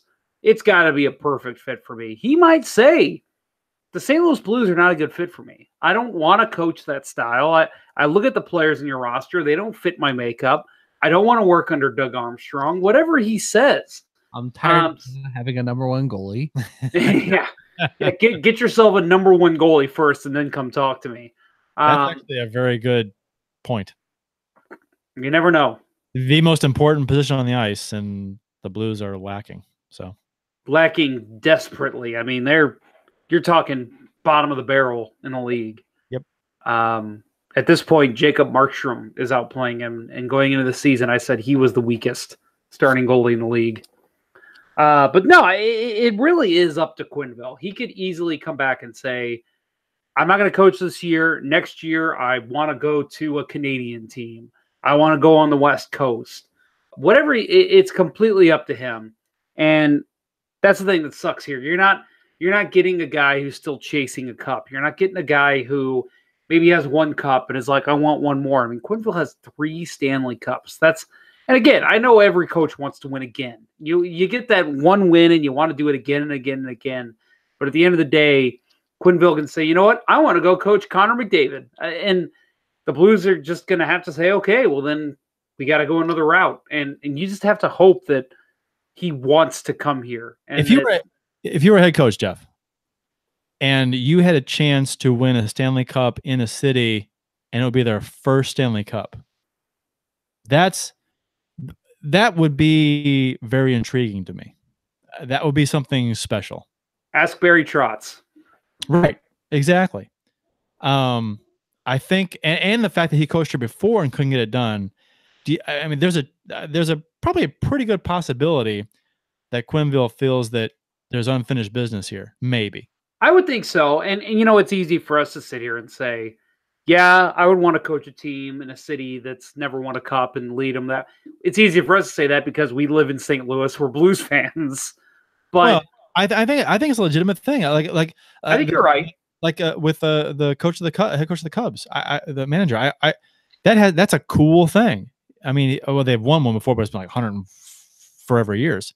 But when they won that World Series, it was wow. That he took them to the first World Series in 107 or 8 years, whatever it was. That's amazing. That's fantastic. That city is never going to forget that moment. Like with Cardinals baseball, it's not to get on baseball here, but the Cardinals won 11 World Championships. If we win another one, hey, it's fantastic. We're ballistic out of our minds, happy. However, it kind of blends in with the rest of them. You know what I mean? That first one is going to be special. No, you're right. You're right. And I think that is, again, I mentioned Barry Trotz. I'm sure that's something, not to get grim here, but I'm sure that in his last days, he's going to be thinking about that a lot. And you got to figure that's something that stands out of him as a pinnacle, not only in his career, but his life. And if Quenneville can do the same thing, Quenneville, he did it in Chicago. He witnessed it in Chicago. So maybe he does say, yeah, I want to do that again. And I want to do it in St. Louis, where I've already coached, where I'm already a legend, and where people still respect me. At least I would think he thinks that. I mean, you got to figure the man has social media at some point. I would. I mean, because it would factor in for us. You got to figure it would probably factor in for him. He won a President's Trophy here, and there were high expectations for a number of his teams, and they didn't go over the hump. Unfinished business, right? I think. I mean, I don't know. That may not factor into his thinking at all, but I would think that maybe it's a good possibility. It does. If it does you got to make the calculation. Does this team have what it takes to win? Right. And the answer is not with the goaltender. No, I think with the rest of the team, yes. I think even with the defensive issues they've had, I think it's there. I think Parayko, Pietrangelo, Edmondson, I think that core is solid. Not with their issues this year withstanding. But yeah, the goaltending is a huge question mark, and not something that a head coach is going to necessarily fix. I mean, you're likely to get a boost in play, which happened with Yo. It happens with all kinds of coaches. That team plays better with a new coach for a while. That tends to happen a lot. So, and whether that continues to carry on, I have no idea. But, and who knows what Quenneville's thoughts are on the goaltending. I mean, maybe he'd want to make a move when he comes on board.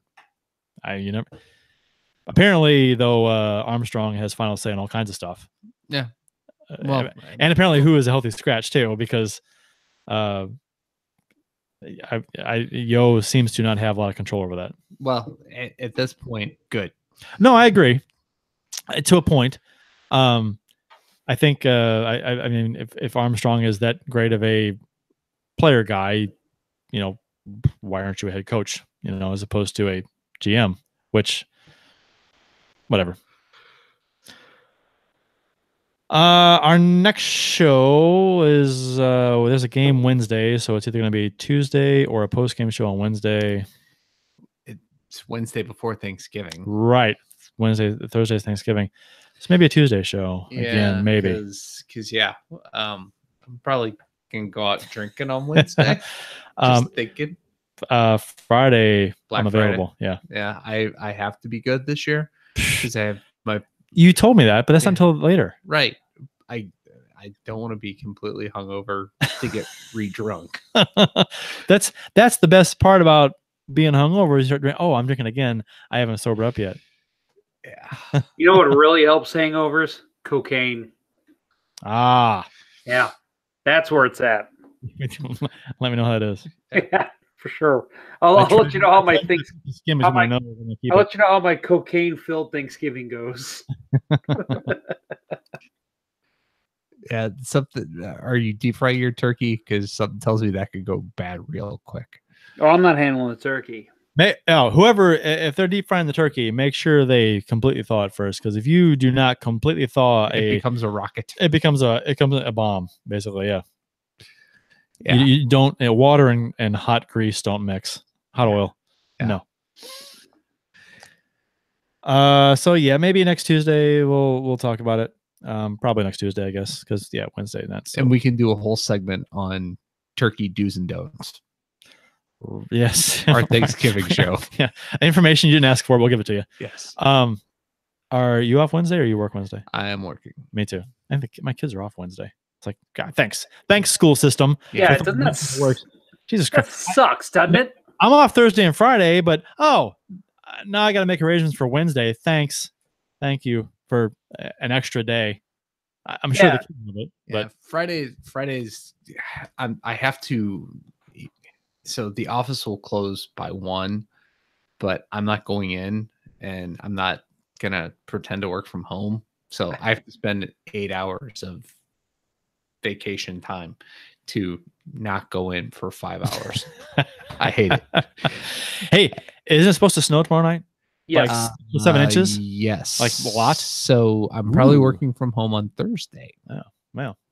So I'm maybe maybe my work will call off. Yeah. I work at university, so they tend to call off school sometimes on heavy snows, and I benefit from that. Yeah. Yeah, I don't really have that luxury because, again, I work from home. So I've tried using that excuse. Bad traffic. That's why I can't say that. Down the stairs. There was a one-person pileup. Yeah, I mean, I tell you what, there was so much traffic between the bedroom and my desk chair. Oh, it was awful. The cat, the dog, the kid, they were all in my way. First world problems. Mm-hmm. You should complain to your pen pal in Ethiopia about that. Starving Marvin. Ah, Oh, okay. Yeah, Starving Marvin. Yeah. That is wrong. I'm not laughing at that. South Park. I don't watch. Classic South Park. I used to watch South Park. How old? How old is that? That was fourth season, probably. Oh, that was like 99, 2000-ish. Yeah. Really? Oh yeah. It was pretty old. One of my favorite lines from that show that still gets me every time is the first time they talk to Starvin Marvin, and they say, "Hey, what's your name?" And he says, and they go, "I think he said his name's Marvin." I think that's racist. Somehow that's racist. Definitely. I may have to cut that out. Yeah, go ahead. Racist or classist or something inappropriate. We'll tell people that Lou Korak came on and he was the one that said that. Wow. Take that, Lou. Jeez. Or you know what? Let's just blame Petrangelo or Allen like the rest of the Blues defense. fans Yeah, do. the defense. Win the defense. It's all you. It's always the defense's fault. Yep. I don't care what. Do you guys if the turkey is worry dry on Thanksgiving? Blame the Blues defense. Do you guys worry that we've just recorded the same show over and over this season? Yes. Well, you know what? If the Blues continue to throw out the same broken record every game with, not every game, but when, every so often, hey, Bowmeister is back in lineup for whatever reason. Yeah, sure. We'll talk about it. Yeah. This has been a Groundhog Day kind of season. It really has. Like. We need to get like a board with a wager, take bets on when Yo will be fired. Like calendar of days, everyone picks a date, and then whoever gets that date wins something. That should be the thing. People do that. Wins a date with Kurt Price. You submit $1 via PayPal or whatever in Google Pay, and then I'll set that up. Everyone picks a day. And then whoever gets it right, it's like the pregnancy thing. Yes, exactly. Same thing. Yeah. Whatever you want to call it, pool. Yeah, pregnancy pool. We'll have a Yo pool. And then and the winner gets like whatever 80% of it. Then the rest of it goes to whatever Joel Quenneville's salary, I don't know. Or 100% of it, whatever. Yeah, exactly. Maybe we'll do that. Maybe we'll tweet that out and get some interest. It'd be kind of fun. Is that illegal? No. No, it's legal now because of sports betting, right? I have no idea. It's not gambling, Jeff. It's not gambling. It's for fun. It's like fantasy football. It's fun. For funsies. Right. Donate it to charity and it's all good. Crappy Goalie tweets out said in the YouTube chat 11/15/18. I wish. That's Thursday. Yeah. That's a real good. That is there, Jason. That is Thursday morning, like 10:30. Yeah. press conference scheduled at noon. Right. Before you go on the West Coast swing. Right. After the bad loss to Chicago, it's tweeted out. Oh, Blues are in a press conference at noon, and Yo's fired. Oh, yeah. My goodness. If he gets fired before the Ponder tournament, I'm going to get so wasted after our games are over. I know it. Rick Grimes says November 24th. That's a good bet. I might actually do this. I'm gonna have some fun with this. We'll find a online pool calendar thing and see how easy that is. So Rick Grimes, is that November 24th after the Blues lose to the Jets? That's a tough back-to-back. You get midnight to noon, or you get 12 midnight to midnight. You get 24 hours. So that is next week is such a tough week. I know, isn't it? I saw the schedule the other day. I was like, oh my gosh. Yeah. Someone's getting fired next week. So, I mean, this is an impossible stretch. Vegas, so Chicago. But Vegas isn't playing that great. Vegas isn't playing great, but back-to-back at San Jose. Yeah. Well, they're not playing that well either. I mean, they're okay.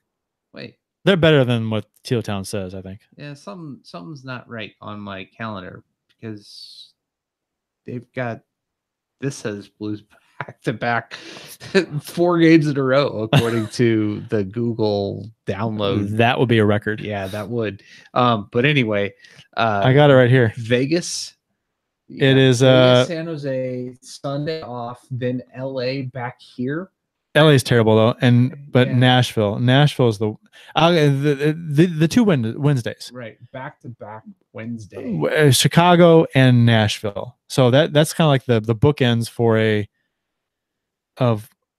so Chicago and then Vegas on Friday. And so I think the thing is, if they lose to bad teams, not bad teams, but teams that are underperforming like Vegas and San Jose, and a bad team in LA, if they like lose 2 or 3, I mean, how far do we go with this? Man, I just, you guys are saying these bad teams, this team's not playing well. Where are the Blues at in the standings? All these teams are better than the Blues.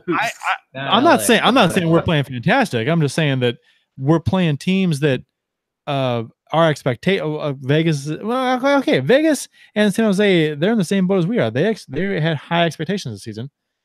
So LA, did they have high expectations? They're terrible. They had Kind of higher. And Nashville is obviously a cup contender, favorite of a many, but.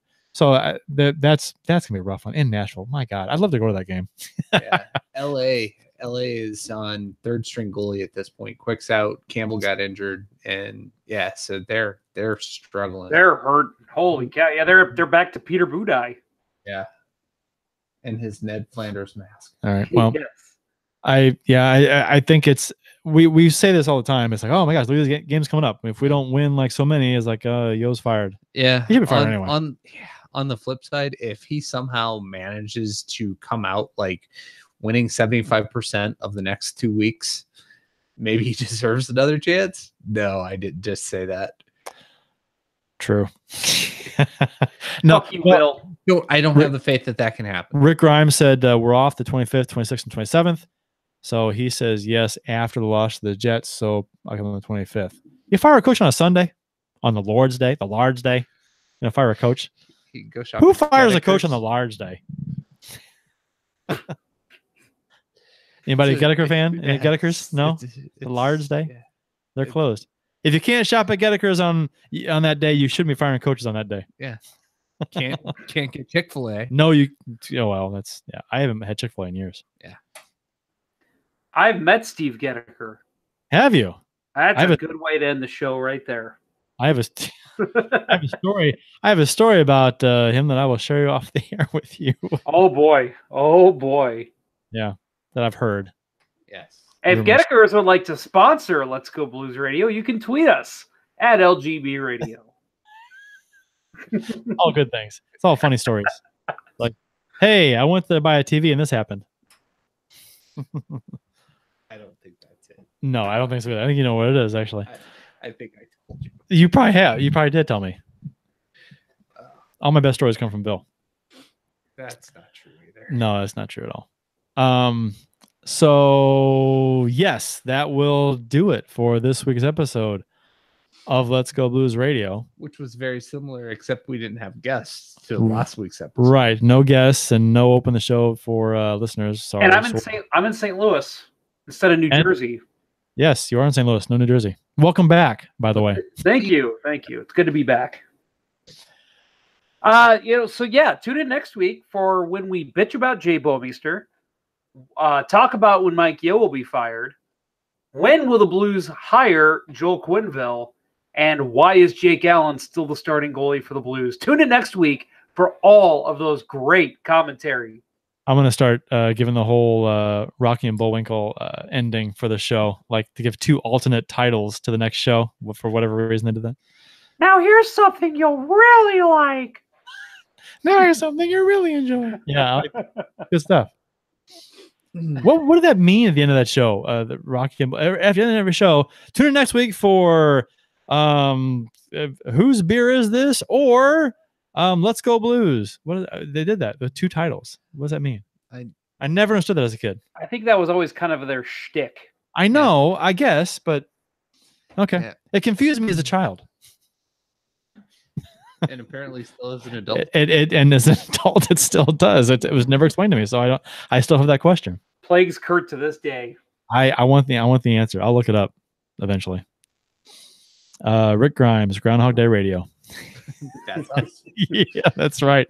One of my favorite movies of all time. It's not our fault. It's just the Blues just need to get the shit off the pot with this at this point. Just come on. And for that matter, why is Eric Brewer still the captain? You've got me. Ugh. Bring back Pronger. For Jeff Ponder and Bill Day, I'm Kurt Price. That will do it for this week's episode of Let's Go Blues Radio. Until next time, everyone, let's go Blues. Ned Ryerson? Pack your bags. Whoa. The Chiefs are at home tonight against Cyanosport at the War Memorial at 8. Good seats are still available. A look at fourth. I think that went very well. Thank you for listening to Let's Go Blues Radio. Now take off, hosers. Well, there's 90 minutes of your life you'll never get back. Sorry. St. Louis Blues, St. Louis Blues. Have you heard the news about our St. Louis Blues? They've only just begun, they're on their way to number one. Now there's no more blues for our St. Louis Blues.